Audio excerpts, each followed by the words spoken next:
हरे कृष्णा। तो आप सबका बहुत स्वागत है आज श्रीमद् भगवद गीता की जो हमारी दूसरी क्लास है उसमें।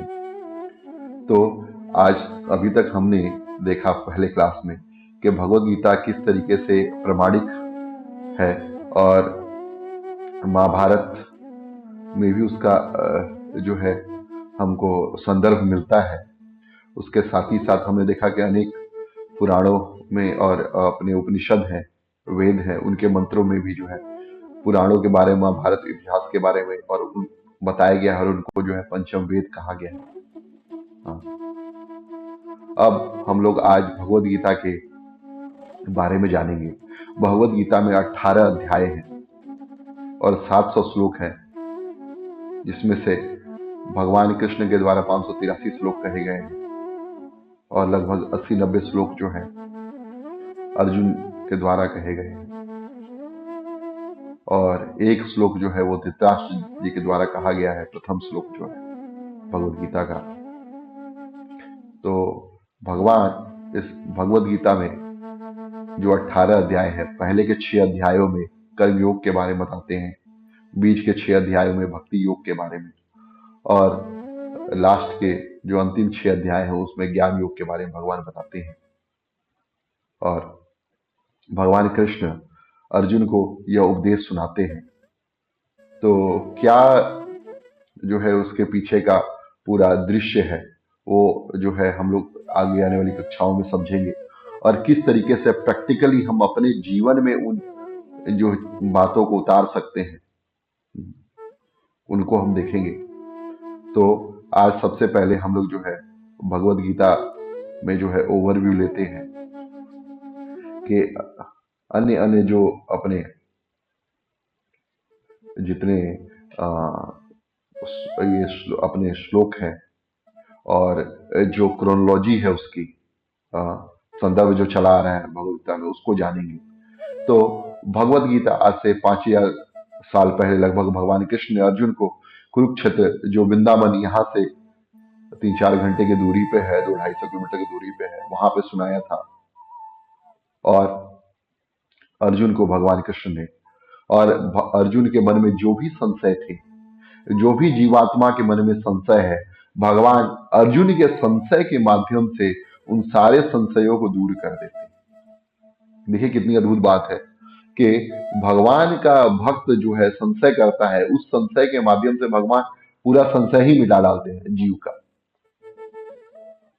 और इसमें 18 अध्याय हैं। उन 18 अध्यायों की भी चर्चा हम लोग करेंगे, थोड़ा सा देखेंगे।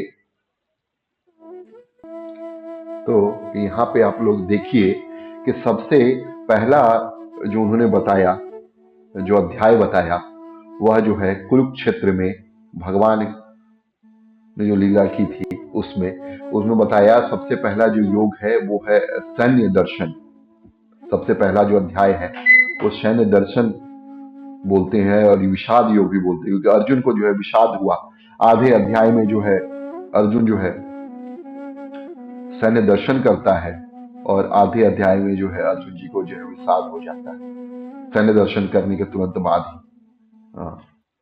इसके बाद जो द्वितीय अध्याय है वो गीता का सार है, जिसको सांख्य योग भी कहते हैं। आत्मा अनात्मा विवेक योग, ये द्वितीय अध्याय था। फिर तृतीय अध्याय में भगवान कर्म योग के बारे में बात करते हैं और चतुर्थ अध्याय में भगवान जो है दिव्य ज्ञान के बारे में बात करते हैं। फिर आप देखोगे उसके बाद भगवान जो है छठे अध्याय में ध्यान योग और 7वें अध्याय में भगवान भगवत ज्ञान के बारे में बात करते हैं। और 8वें अध्याय में भगवत प्राप्ति किस तरीके से कर सकते हैं हम लोग, इसको तारक ब्रह्म योग भी कहते हैं इस अध्याय को, और योग विष्णु भक्ति योग भी कहते हैं। 9वां अध्याय जो है परम गुह्य ज्ञान है, जिसमें सबसे गूढ़ ज्ञान भगवान ने दिया, उसको राजगुह्य योग और अनन्य भक्ति योग भी कहते हैं। 10वां अध्याय जो है हमारा वो भगवान का ऐश्वर्य विभूति क्या क्या है, यद विभूति मत सत्वम, भगवान से बताते हैं। और 11वां अध्याय विराट योग है, जिसमें भगवान विराट पुरुष के बारे में भगवान जो है बताते हैं। फिर 12वां जो अध्याय है, भक्ति योग है। सबसे सुप्रसिद्ध, इसमें 20 श्लोक है और इन 20 श्लोकों के माध्यम से भगवान ने भक्ति की का जो गूढ़ रहस्य है उसको बताया है। फिर 13वें अध्याय में प्रकृति पुरुष और चेतना योग है। प्रकृति पुरुष विवेक योग या प्रकृति पुरुष विभाग योग भी कहते हैं। प्रकृति क्या है, पुरुष क्या है, और इन दोनों के विवेक से आखिर हमको क्या प्राप्ति होगी। और यहाँ से हमारा ज्ञान योग का जो अध्याय है, 13वां अध्याय, वो स्टार्ट होता है, शुरुआत होती है। फिर 14वें अध्याय में प्रकृति के 3 गुणों के बारे में, सत्व रज तम, ये गुण क्या है, भगवान की माया क्या है उसके बारे में है।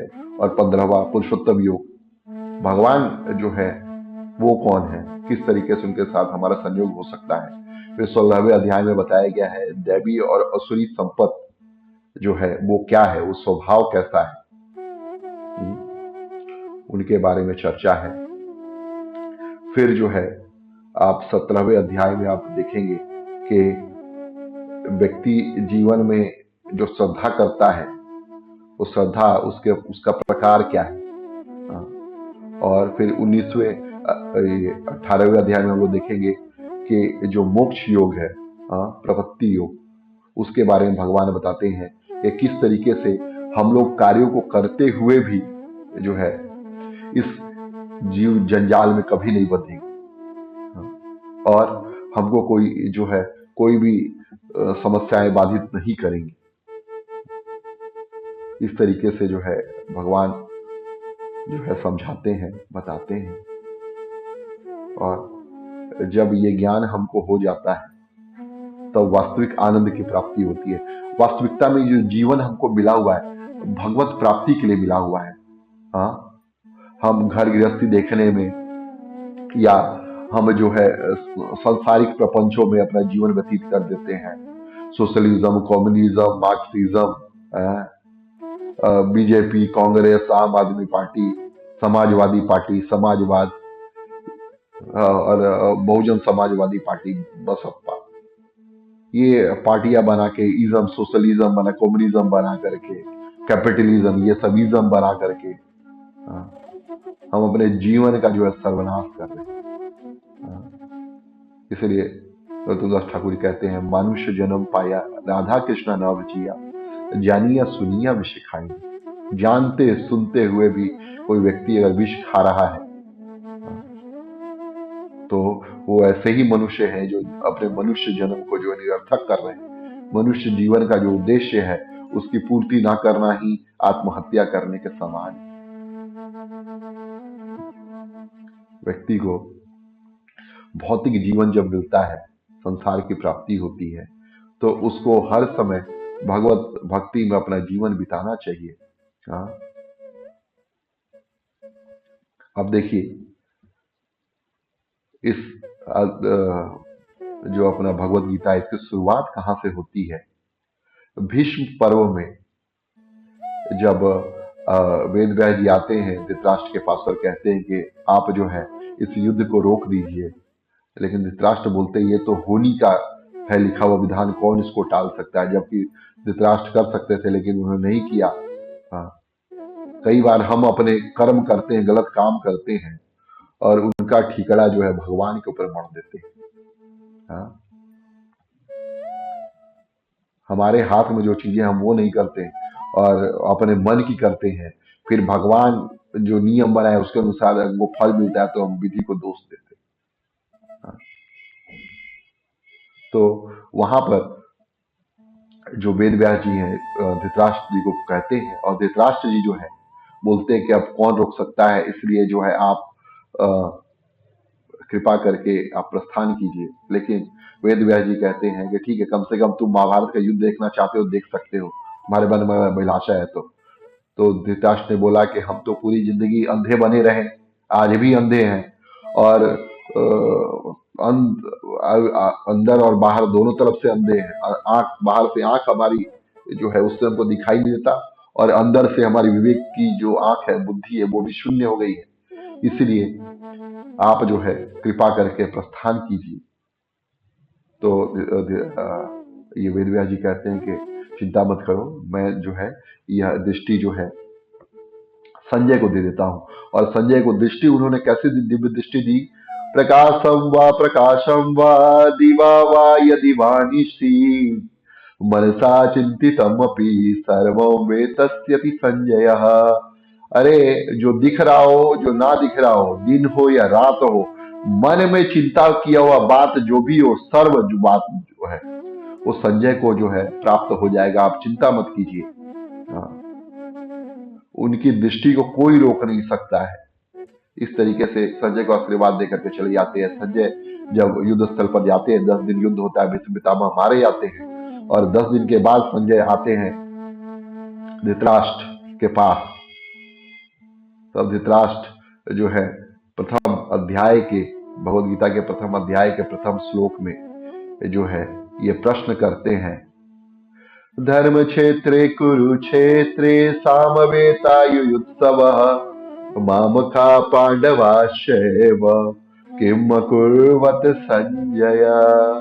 हे संजय, धर्म क्षेत्र में और कुरुक्षेत्र में मेरे और पांडु के जो पुत्र हैं वो एकत्रित हुए, उन्होंने क्या किया आखिर में? इतना देखिए सुंदर प्रश्न है। अगर युद्ध के लिए एकत्रित हुए तो उन्होंने तो युद्ध ही किया होगा ना, और तो कुछ करेंगे नहीं। लेकिन उन्होंने फिर भी पूछते हैं कि आखिर उन्होंने किया तो किया क्या? तब बताते हैं, संजय कहते हैं, संजय उवाच। देखिए, इसमें बहुत सारी चीजें हैं बताने के लिए, समझाने के लिए। जैसे धर्म क्षेत्र और कुरुक्षेत्र। कुरुक्षेत्र और जो है वो धर्म स्थली है। वहां पर अन्याय पूर्वक जो दुर्योधन जो है उनका हथियाना चाहता था, उनकी संपत्ति को आत्मसात करना चाहता था। हाँ, और वहां पे अगर युद्ध हो रहा है तो जरूरी हो सकता है कि अगर धर्मराज और धर्मात्मा दृष्टि हो सकता है वो जीते, तो उनके मन में कौतुक था कि वास्तविकता में आखिर हुआ क्या। धर्म क्षेत्र कुरुक्षेत्र में सामवेद, और उसके मन में जो है कि मेरे जो पुत्र हैं युद्ध के कामना से, और पांडु के पुत्र हैं, अपने पुत्रों को पांडु का पुत्र नहीं समझता था। जबकि युधिष्ठिर महाराज जो है हमेशा जो है उनको अपना बड़ा पिता समझते थे। पांडु नहीं थे, अब उनके पिता नहीं थे, तो धृतराष्ट्र को ही अपना सर्वस्व मानते थे, पिता मान करके, गांधारी को माता मान करके हमेशा आचरण किया। लेकिन कभी धृतराष्ट्र ने उनको अपना जो है पुत्र नहीं समझा, कभी भी नहीं समझा, और उसके चलते जो है उनको काफी क्षोभ हुआ।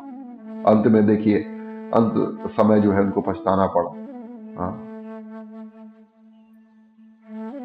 और युद्ध का स्थल इतना विनाशकारी हुआ, कहते हैं लोग कई 100 करोड़ लोग मारे गए। 250 करोड़ के आसपास लोग, 175 करोड़ के आसपास लोग मारे गए उस युद्ध में। पूरी पृथ्वी जो है पूरी रक्त से भर गई थी, रक्त की नदियां बह रही थी। उसमें राजाओं के सर मुकुट जो है ऐसे बहते जैसे लगता है जैसे कछुए बह रहे। इतना जबरदस्त उन्होंने जो है इसको किया। और आप देखिए द्वितीय जो श्लोक है उसमें संजय कहते हैं कि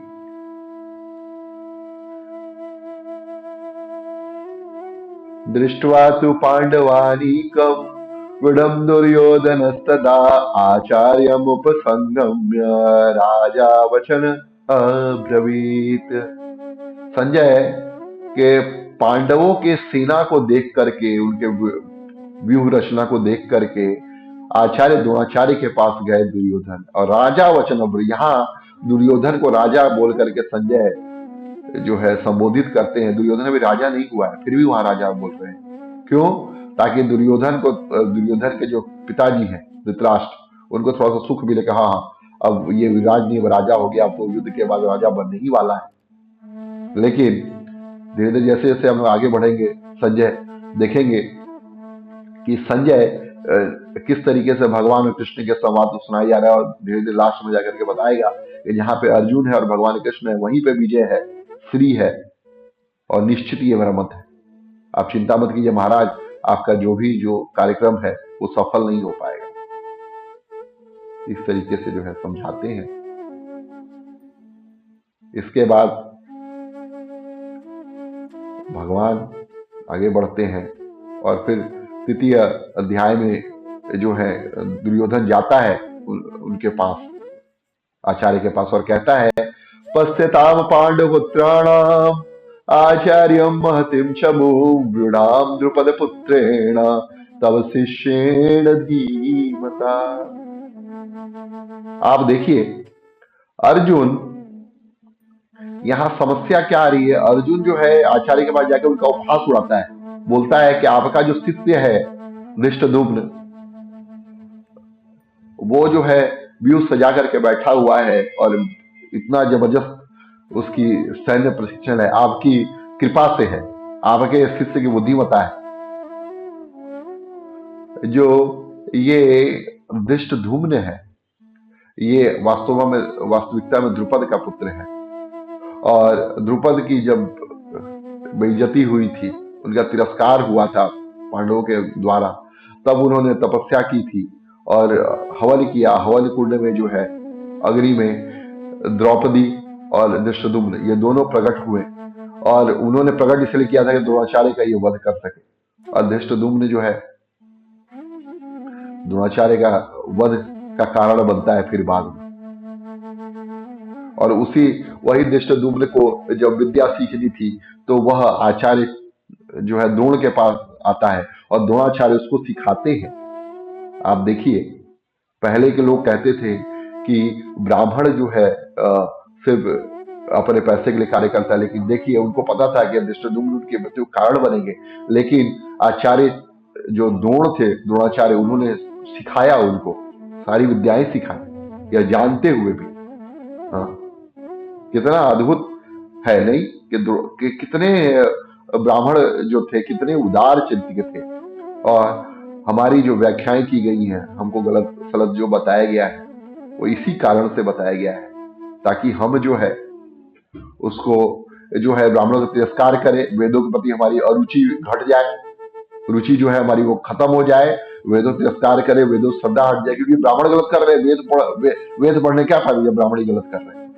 लेकिन वही गलत कर रहे हैं जो वेद नहीं पढ़ रहे, जो सही से वेद पढ़ रहे हैं, धर्म का आचरण चल रहे हैं, और धर्म के आचरण करने के बाद भी जो है जिनका तिरस्कार मिल रहा है, ऐसे ब्राह्मणों को जो है तिरस्कार की, निंदा की चिंता नहीं करना चाहिए। तुल्य निंदा स्तुतिर्मौनी, भगवान कृष्ण भगवत बताते हैं।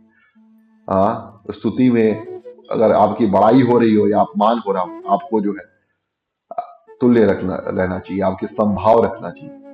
तो इस तरीके से भगवान जो है बताते हैं। और यहाँ पर तृतीय श्लोक में जो है ये शिष्य होकर के गुरु को समझाने आया है, मजाक उड़ा रहा है गुरु का, देखिए। इसीलिए विद्या जो है अपनी खत्म हो जाती है जब हम अपने गुरुदेव का अपमान करने लगते हैं। गुरुदेव का अगर अपमान करेंगे तो हमारी विद्या जो है पूर्ण रूपेण जो है खत्म हो जाएगी, बचेगी नहीं। और इसके बाद जो है अनेक अनेक वीरों को यह गिनाता है कि कौन कौन से वीर हैं, और बोलता है ये अत्र सुराम हे स्वासा भीमार्जुन समायुधि युद्धानो विराटश्च द्रुपदश्च महारथः। पांडवों को देख करके बोलता है कि अरे यहाँ पे तो भीम है, अर्जुन है, युद्धान है, विराट है, द्रुपद है, दृष्टकेतु चेकितान काशी राजस्य वीरवान पुरजित कुंती भोजश्च सेव्यश्च नरपुंगव सव्य। ऐसे ऐसे महान योद्धा हैं, और युद्धामन्यु और उत्तमौज वीर्यवान है, सुभद्रा द्रौपदेयश्च, सुभद्रा के पुत्र अभिमन्यु, जिनका वध किया था 7 लोगों ने मिलकर के, और तो और द्रौपदी, उनके जो 5 पुत्र थे उनके बारे में, और 5 जो पुत्र थे उनका नाम था प्रतिविंध्य, सुतसेन, सुतकीर्ति, सतानिक, सुतकर्म, ये 5 पुत्र, और घटोत्कच वगैरह ये सब भी थे। बर्बरीक भी जो है युद्ध वगैरह करने आया था, लेकिन बरबरी का भगवान ने पहले ही गला काट लिया और आज वो खाटू श्याम जी के नाम से प्रसिद्ध है। हाँ, इस तरीके से जो है भगवान कृपा करते हैं, बताते हैं। और यहाँ पर जो है भगवान भगवान कह रहे हैं सेना के बारे में इसने बता दिया कि ये वीर है। अब जो है ये वीरों के बारे में क्यों बताया गया यहाँ पे? कई बार जो है हम जब युद्ध लड़ने जाते हैं तो हमको सामने वाला बहुत बड़ा दिखाई देता है, लगता है कि अरे इसके पास तो ये चीज है, ये भी है, वो भी है। हम हतोत्साहित होने लगते हैं। लेकिन हमको कभी हतोत्साहित नहीं होना चाहिए। सामने वाला कितना भी वीर हो, अगर हमारे पास भगवान है, भगवान की शक्ति है, भगवान की भक्ति है, भगवान के नाम का जाप है, तो हम सब कुछ प्राप्त कर सकते हैं। हम्म? एक महात्मा कहते थे कई लोग निर्गुण को भजते, कई लोग सगुण को भजते हैं, लेकिन निर्गुण और सगुण रूप भगवान से भी ऊपर भगवान का नाम है। हाँ, और उसके बाद कहते हैं कहो कहाँ लगे नाम बड़ाई, राम न सकहि नाम गुण गाई। अरे नाम की बड़ाई कहाँ तक करे, नाम न सकहि नाम गुण गाई। हाँ, और शास्त्रों में बताते हैं नाम नो यावती शक्ति पाप निर्हरणम हरे, तावतम न कर तु सकनोति पातकम पातकी नरा। अरे भगवान राम के जो नाम है उसमें, भगवान हरि के नाम में इतनी शक्ति है जितना पापी नर पाप तो कर ही नहीं सकता है। हाँ, ये तो असंभव है कोई व्यक्ति सोचे कि हम नाम ले ले भगवान का और पाप जो है पाप जो है हमको छू भी जाए। हाँ, अब यहाँ पे जब अपने बारे में बता लिया, अब उसके बारे में बताता है, बाद में बताता है दुर्योधन की अब द्रोणाचार्य जी, अब मैं अपने बारे में बताऊंगा। अस्माकम तु विशिष्टा ये तान निबोध द्विजोत्तम, नायकम मम सैन्यस्य संज्ञार्थम तान ब्रवीमि। मैं संज्ञा के अनुसार खाली आपको जो है मैं बस दिखा दूं, इंफॉर्मेशन के लिए आपको बता दूं कि ये वीर है, लेकिन ये वीर बचने वाले नहीं है, ये वीर खत्म होंगे। क्योंकि खाली हम संज्ञा दे देंगे तो संज्ञा देने से कुछ नहीं होता है, आज नहीं तो कल इनका जो है नाश होना ही है, और भगवान की कृपा से उनका नाश होता ही होता है। सारे वीर जो है जाएंगे। और बताता है कि भवान भीष्मश्च कर्णश्च कृपस्मितिञ्जय अश्वत्थामा विकर्णश्च सोमदत्ति तथैव च। आप भीष्म, कर्ण, कृपाचार्य, समितिंजय, अश्वत्थामा, विकर्ण, सोमदत्त आदि अनेक महारथी हैं। हाँ? विकर्ण जो है दुर्योधन का भाई था, अश्वत्थामा तो द्रोणाचार्य के जो है पुत्र थे ही, और सोमदत्त जो थे या उनको भूरिश्रवा भी कहा जाता है, वह बहलीक जो प्रदेश है उसके राजा के पुत्र थे। हाँ, कर्ण तो अर्जुन का जो है आधा भाई था ही, कुंती महारानी से उनका उत्पन्न हुए थे। और कृपाचार्य जो है वो भी उत्पन्न हुए, और कृपाचार्य की जो बहन थी कृपी, उनका नाम गौतमी भी है, क्योंकि वो गौतम ऋषि के वंश में आते हैं। और उनका विवाह जो है कृपी का द्रोणाचार्य से हुआ। तो कृपाचार्य और द्रोणाचार्य जो है आपस में जो है जीजा साले हैं, और अश्वत्थामा के मामा जी लगते हैं कृपाचार्य, और पिता तो द्रोणाचार्य हैं ही। और उसके बाद जो है ये अपने द्रोणाचार्य से कहते हैं दुर्योधन अन्य च बहव सूरा मदर्थे त्यक्त जीविता। और भी बहुत सारे जो है सुरवीर हैं जो मेरे लिए प्राण, मेरे अर्थ के हेतु प्राण देने आए हैं। उसी का एक प्रयोजन था कि उसको राज्य मिले, और उस राज्य दिलाने के लिए इतने सारे लोग, मतलब दूसरे लोग अपना जीवन दान दे दिए, किस लिए? इस मूर्ख को राज्य पे राजगद्दी बैठाने के लिए। जानते वो हुआ क्या? इनको ही मरना पड़ा, ये भी मरा। हाँ, इसीलिए बोलते हैं अंधे व यथा अंधे को नियमान। जो अंधे को जो अनुसरण करता है खुद जाकर के जो है गड्ढे में गिरता है, अंधा भी गड्ढा में गिरता है, जो उसके पीछे पीछे चलता है वो भी गड्ढे में गिरता है। इतना अद्भुत जो है भगवान ने जो सिस्टम बना रखा है कि मंदमती, भगवान जब समझाने गए दुर्योधन को तो बोलता है जाना जा, जानामि धर्मम न च मे प्रवृत्ति, धर्म जानता हूं लेकिन उसमें प्रवृत्ति नहीं है। जानामि अधर्मम न च मे निवृत्ति, और धर्म जानता हूं लेकिन उसमें मेरी निवृत्ति नहीं होती है, मैं हमेशा हर समय उसमें लगा हुआ रहता हूं। हाँ, तो भगवान जो है हर समय जो है अपने अंतरात्मा में, हृदय में स्थित है। भगवान गाइड करते हैं, लेकिन उसका बोलता है केनापि देवेन हृदय स्थितेन यथा नियोज्यसि तथा करोमि। अरे कौन सा भगवान मेरे हृदय में बैठा है परमात्मा, जो जैसा बोलता है वैसा ही करता हूँ। कर खुद गलत रहे हो, बोल रहे परमात्मा गलत करवा रहे हैं। हाँ? सही गलत का तो विवेक होना चाहिए ना। और उसके बाद बोलता है कि आप चिंता मत कीजिए, हमारे पास भी योद्धा है, लेकिन अपर्याप्तम तदस्माकम बलम भीष्माभिरक्षितम, और उनका जो बल है बहुत ही अपर्याप्त है। वो अपर्याप्त बोलता है, लेकिन संस्कृत में अपर्याप्त का मतलब ये भी होता है कि जिसको हम लोग पर्याप्त रूप से वर्णन नहीं कर सकते, उसको अपर्याप्त बोलते हैं। तो भीष्म और भी जो है अपना जो बल है अपर्याप्तम तदस्माकम बलम भीष्माभिरक्षितम, हमारा बल जो है ये नहीं किया जाता, लेकिन पर्याप्तम तो इदम तेसाम बलम भीमा विरक्षितम, लेकिन उनका बल जो है पर्याप्त बल है, उसको हम मेजर कर सकते हैं। लेकिन उनके पास इतना पर्याप्त है कि जितना वो युद्ध के लिए जीत सकते हैं। भगवान क्योंकि उनके साथ है, भगवान जिसके साथ है, जा पर कृपा राम के हुई ता पर कृपा करे सब कोई। हाँ, उसको जो है भगवान रक्षा करते हैं। भगवान कहते हैं भगवद्गीता में, सर्व धर्मान् परित्यज्य माम एकम शरणं व्रज अहम त्वां सर्व पापेभ्यो मोक्षयिष्यामि मा शुचः।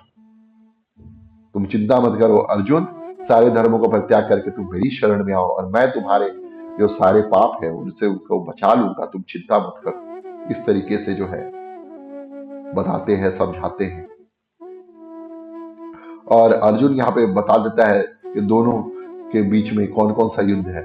हाँ, आप जो है आप लोग सारे अब अयनेषु च सर्वेषु यथा भाग अवस्थिताम भीष्म मेवाभिरक्षन्तुम भवन्तम सर्वएव हि। आप जो है अपने अपने यथा स्थान पर रहिए और इस युद्ध की जो है तैयारी कीजिए, और भीष्म मेवाभिरक्षन्तु, आप सब जो है भीष्म को भी जो है सपोर्ट कीजिए। हमारे जो भीष्म है, हमारे जो मेन सेनापति है, उनका जो है उनके साथ रहिए ताकि हम जो है युद्ध को जीत पाए। कितना सुंदर बात कही है। खाली सेनापति ही रहे, आसपास के लोग जो है इधर उधर घूम रहे हो, मोबाइल चला रहे हो, तो सेनापति कहां तक युद्ध लड़ पाएगा। पता चला है स्टेटस फेसबुक पे डाल डाल के, वीडियो बना बना के, शॉर्ट्स बना के डाले जा रहे हैं, और उससे फायदा कुछ होने वाला है नहीं। सेनापति थोड़ा ही लड़ेगा उसके लिए। हाँ, तो इस तरीके से जो समझाते हैं। फिर जो है उनको खुश करने के लिए तस्य संजयन हर्षम, हाँ, कुरु वृद्ध पितामह सिंहनादम विनोदच्छः शंखम दद्मो प्रतापवान। और उनको खुश करने के लिए जो कुरु वृद्ध पितामह है, अपने शंख बजा करके उन्होंने सिंहनाद किया। हाँ, क्योंकि वो प्रतापवान थे। और उसके बाद जो है ततः संख्यश्च भैद्यश्च प्रणव आनक गोमुख सहसा एवं अभ्यहंतम स शब्द तुमलो भवत। और अन्य अन्य जो नगाड़े थे वो बजने लगे, शंख बजने लगे, भेरी जो है वो बजने लगी। और गोमुख जो ये बनता है गाय के सिंग से भेरी बजती है, वो भी बजने लगी। और खूब जो है जबरदस्त जो है चारों तरफ उद्घोष होने लगा, और ऐसा लग रहा था जैसे सब जो आकाश है वो पूरा फट जाएगा। कान में भी जो है दर्द हो गया स्टार्ट, सबके हालत खराब हो गई। इतना जो बहुत भय पैदा कर देने वाला था। लेकिन कुरु ये पांडव पक्ष में किसी को बहुत ज्यादा कोई फर्क नहीं पड़ा, क्योंकि वो भगवान के भरोसे थे। हाँ, एक आत्मविश्वास राम भरोसे दास। तो आज की कथा जो है हमारी किस तरीके से जो है युद्ध की तैयारी हो रही है उसके बारे में चर्चा हुई। दुर्योधन जाता है फिर से अपने द्रोणाचार्य अपने आचार्य को बताने लगता है, और भीष्म पितामह जो है उसको खुश करने के लिए शंख बजाते हैं। ये सारी चीजों को हमने देखा। हमारे जीवन में हम भी जो है अपने युद्ध क्षेत्र के लिए प्रिपेयर कर रहे हैं। कुछ हमारे साथ में है, कुछ हमसे विलग है। किसी की शक्ति बहुत बढ़ी हुई है, किसी हमारी शक्ति कम है। हमको अपनी शक्ति को बढ़ाना है। किस तरीके से भगवत गीता के माध्यम से धीरे धीरे हम समझेंगे। अपने जो संशय है, जो भगवान बताते हैं संशय किस तरीके से दूर होगा भगवत गीता के माध्यम से, उसको हम लोग देखेंगे, अनुसरण करेंगे। तब तक के लिए ग्रंथ श्रीमद भगवत गीता की जय, श्री प्रभुपाद की जय। जय गौर सीतानाथ प्रेमानंदे। हरि हरि बोल। हरे कृष्ण कृष्ण कृष्ण हरे हरे, हरे राम राम राम हरे हरे।